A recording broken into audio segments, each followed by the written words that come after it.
পটুয়াখালীর কলাপাড়ায় লাঠির আঘাতে আহত একটি মৃদু বিষধর কালনাগিনী সাপের এক্স-রে করা হয়েছে।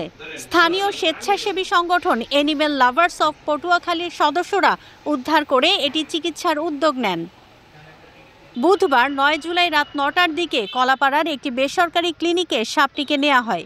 এক্স-রেতে দেখা যায় সাপটির শরীরের মাঝ বরাবর হাড়ে ফাটল ধরেছে।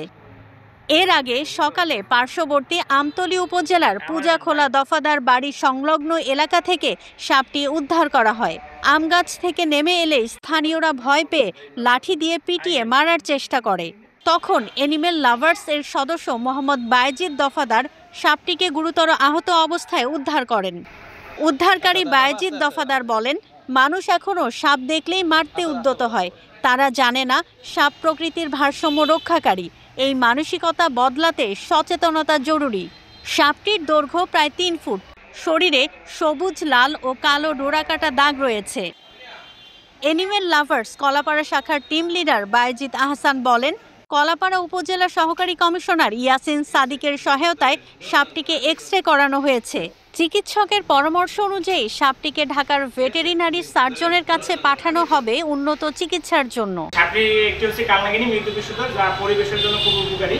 সাপটি এই এক লোক আঘাতপ্রাপ্ত অবস্থায় পেয়ে আমাদের কাছে পৌঁছে দেয়। পরবর্তীতে এটা আমরা নিয়ে, যেহেতু একটি প্রাণী মেরে ফেলতে পারি না, সেই জন্য চিকিৎসা করানোর জন্য বিভিন্ন দিকে যোগাযোগ করি। তার পরবর্তীতে Yasin Sadik sir, executive magistrate Kalapara Patuakhali, ওনার হস্তক্ষেপে সাপটাকে আজকে আমরা চিকিৎসার চেষ্টা করতেছি এবং আজকে এক্স-রে করানোর পরে ঢাকা ভেটেরিনারি সার্জনের কাছে পাঠানো হবে। ওনার দিক নির্দেশনা অনুযায়ী পরবর্তী পদক্ষেপ নেওয়া হবে। উনি যেটা বলবেন সেই অনুযায়ী ব্যবস্থা নেব। এক্স-রে টেকনিশিয়ান মোহাম্মদ সাইদ হোসেন বলেন, এই প্রথম কোনো সাপের এক্স-রে করলাম। সাধারণত মানুষের এক্স-রে করি, তবে এটি ছিল একেবারেই ব্যতিক্রমী অভিজ্ঞতা। আশা করি সাপটি দ্রুত সুস্থ হয়ে উঠবে। আমরা সচরাচর মানুষের এক্স-রেগুলো করি, মানুষের যত ধরনের এক্স-রে আছে ওগুলো করি, কিন্তু আমার লাইফে কখনোই সাপের কখনো এক্স-রে করা হয়নি, অথবা কোনো প্রাণীরও এক্স-রে করা হয়নি।